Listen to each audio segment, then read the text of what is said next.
In the borderlands, a great river runs. The Spanish call it Rio Grande. At the tail of the river, in the clouds by the mountains, where the sky touches the earth, lives a horned snake. This serpent of thunder and lightning brings the storm that feeds the maize and gives life to the people. There are times when the snake goes away, and there is no rain, little food, disease, and much violence. This story is about one of those times.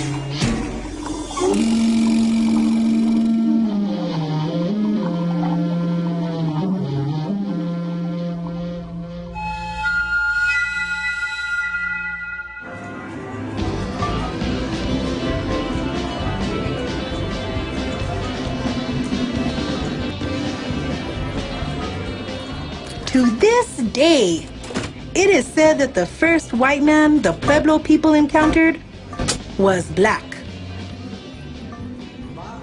Yeah, I think it was like 1528. The Narvaez expedition crossed the big ocean and crashed into the coast of Florida. So like 600 or something shipwrecked conquistadores get lost. They're wandering forever, like years. Down by La Florida, up and down and around the Mississippi, all over the South. They got in all kinds of chingazos with the native peoples. I think one of them even might be your ancestor. In the end, only 4 of these pobres found their way back, like 10 years later, to the capital down at New Spain at Tenochtitlan. One of these survivors was not even Spanish. He was a Moro named Estebanico. With those other guys, this North African spun fantastic tales of the 7 cities of gold. Estebanico was all like, in the lands to the north along a great river, La Gran Cibola, the 7 cities of gold. The conquistadores, they loved it. They had Estebanico lead an expedition to scout the cities of gold. When he came up on the 4 corners in Zuni, he was all decked out in native clothes and like super arrogant. Fíjate, he was even carrying around a sacred rattle taken from a plains medicine man.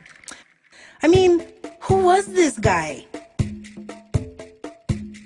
Does he bring medicine and prophecy? Or poison and misery? Is he a slave of the colonizers? Or is he their leader?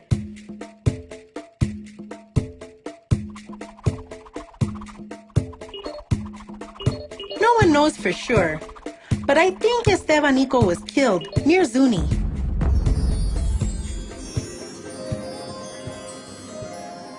His legacy is one of confusion in the borderlands, where blood is still being spilled.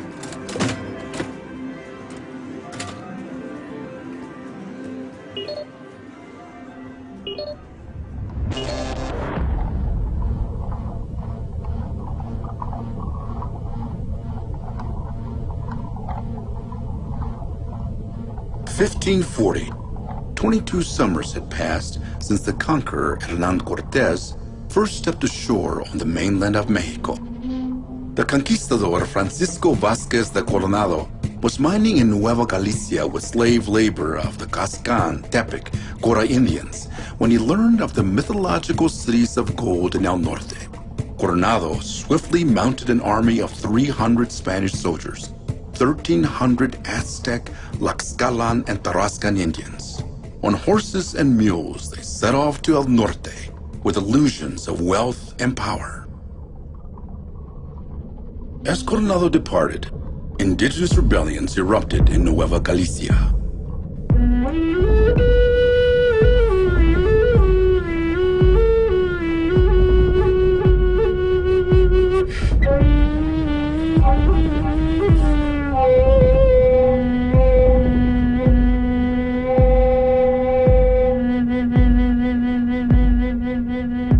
Pueblos were developed and civilized societies, inhabiting dozens of autonomous villages, speaking several distinct languages and establishing complex trade networks throughout North America. The Spaniards reached the Pueblo of Zuni at a very sacred time, interrupting an important ceremony.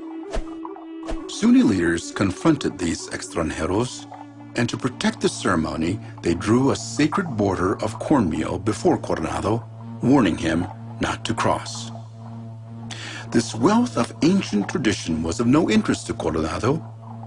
He had come for gold, and gold alone. The Spanish crossed the line and waged many wars against the people of the upper Rio Grande, taking all they could find.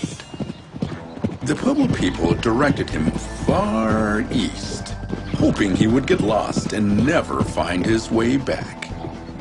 Coronado went searching and searching. For 2 years, he sought the cities of gold.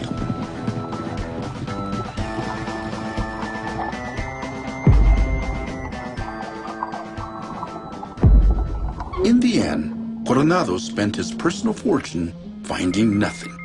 Absolutely nada. He returned to New Spain a defeated man, indicted, tried, and convicted in Mexico City for the most brutal and violent crimes against the indigenous people of the Rio Grande.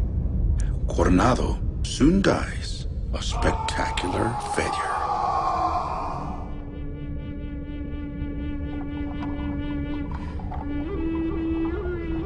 Having fouled the great river with the blood of its people, Coronado's specter would haunt those who followed his path. And the Pueblos would remember.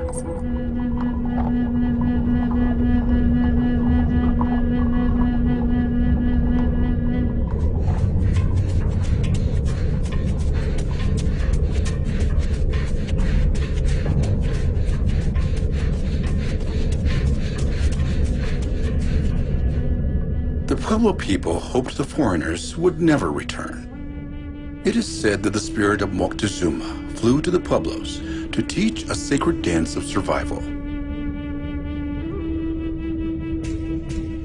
There is peace for nearly a generation.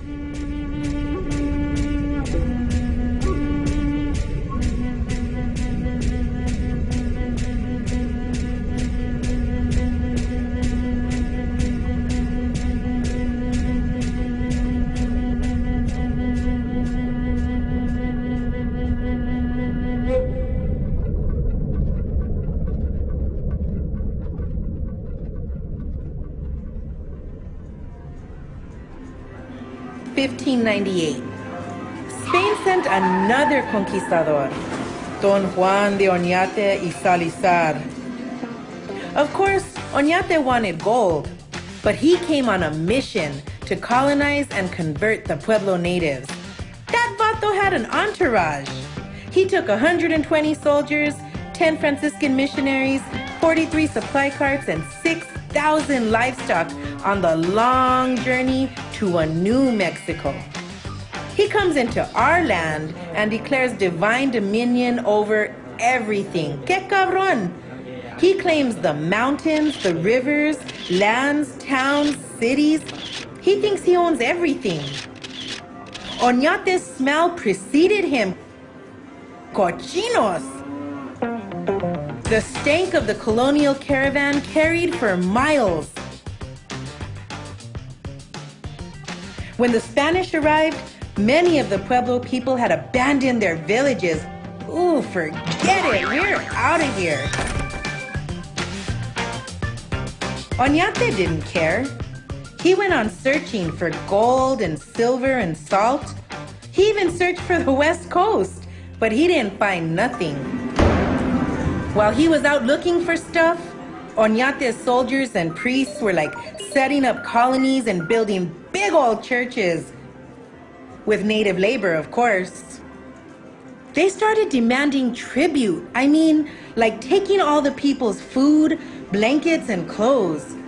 Everybody was like super pobre. Man, it was hard times.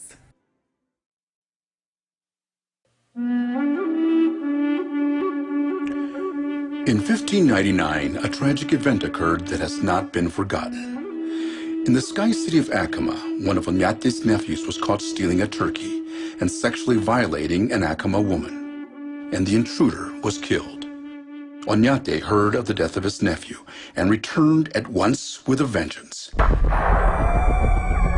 He set forth a campaign of fire and blood against the people of Acoma. Over 800 natives perished in battle. Surviving women, elders, and children were enslaved. Surviving young men of Acoma had one foot cut off as torture and punishment.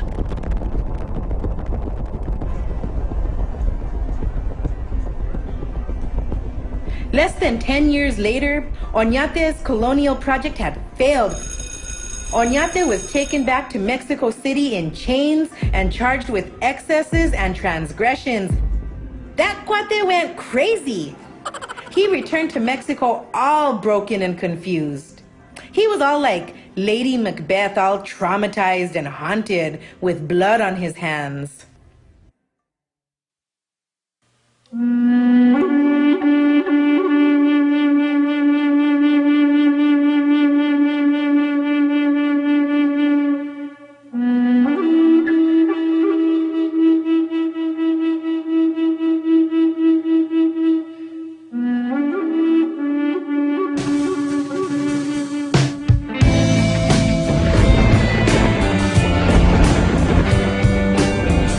By 1675, the Upper Rio Grande was in crisis.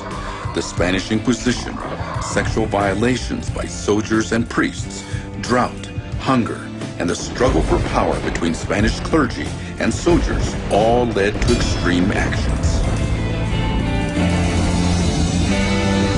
I opened my eyes, 1675, el Rio Grande, en crisis, abuse of lives. Los soldados y los padres abusando a las madres del pueblo. Miro para arriba, miro sangre en el cielo. Mataron al curandero, quemaron mi kiva, mi vida le vale huevo, but I was born a rebel. El conquistador, the Spanish Inquisition, the cities of gold, the murderous mission. Can't practice my culture, destroyed by a vulture, forced into hunger. A gun sounds like thunder. Indigenous accused, now how long will this last? When the Kachina dances are viewed as witchcraft, revolt in secret, rebellious we get. Massacre my people, we gon' make you regret. Revolution is the solution. No oppression, freedom the lesson. Inquisition, power position. But we are blessed in the ways of the legends. Revolution is the solution. No oppression, freedom the lesson. Inquisition, power position. But we are blessed in the ways of the legends. Popeye had the vision and the people made decision. We must unite the tribes and break free from this prison. Churches ablaze with the warrior face. We must uplift the race. No matter what's the case, we're gonna take back what's ours and don't leave one detalle. Van a ver que la sangre se derrama por la calle hasta que gritan auxilio, socorro, nunca me corro. My people, we wonder how we survive to stay alive through droughts and hunger. The thunder and rain will wash us again. The survival is tribal, a union is vital. We can stand up to any type of challenge. And one day again we'll see that our lives are in balance. Goya Naskatsi, we raise a posse. Tewatiwa, Tano, Toazuni, and Hopi. We won't be beaten and abused. Together we refuse the revolution. Fist you lose. Culture is critical. Rise of the spiritual. The hands of the creator are strong and invisible. We light this so that our people can see through the darkest crisis. Our spirits are priceless. Through the centuries we remain connected to the ancestors gone and disrespected. It's time to learn a lesson. Revolution is the solution. No oppression, freedom the lesson. Inquisition, power position. But we are blessed in the ways of the legends. Popeye retreats to a kiva at Taos Pueblo to pray. As Popeye emerges, he shares a prophetic vision of unified pueblos and a spiritual return to the old ways. With Popeye, Tewa and Northern Tiwa leaders began planning a rebellion in secret. They sent runners to communicate messages on painted hides and knotted cords. Mixed-race mestizo allies who knew the Spanish intimately joined in to create a blueprint for revolution. First, they would rise up against the Spaniards, killing as many as possible, burning the churches and driving off the horses and cattle. Second, They would close all the roads, isolating the capital at Santa Fe. Third, a pan-Pueblo army would descend upon the governor's palace, offering them an ultimatum: leave or die. On August 9, 1680, word of the revolt reached the governor in Santa Fe. By evening, the Pueblos knew their plan had been discovered. Leaders sent runners with an urgent message to rise up immediately, 2 days before the planned revolt. Deep into the night, the runners raced through back desert trails. As the runners arrived, the Pueblos rose up one by one. Revolution is the solution. No oppression, freedom the lesson. But the Spanish were overcome by the warriors. The survivors fled the upper Rio Grande, retreating to El Paso del Norte. The revolt was complete. Victory was at hand. The people went to the great river to cleanse themselves of the recent past. Many abandoned their mission villages and built new communities on ancient sites and upon high mesas. The Pueblos, once again, prayed in their kivas and danced their sacred dances, and the people were very much pleased. Back at El Paso del Norte, the Spanish planned the Reconquista. 12 years later, the sun would be set ablaze upon snow-covered mesas, and the icy rivers would run red once again. You know, this casino is gonna someday go bust, and all this is gonna crumble. But the Pueblo people, will still be here.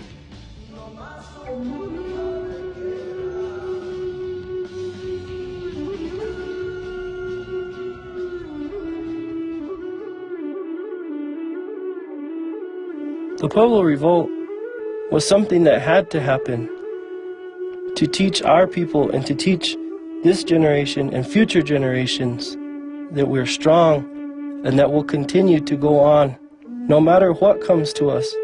The spirit of our ancestors lives.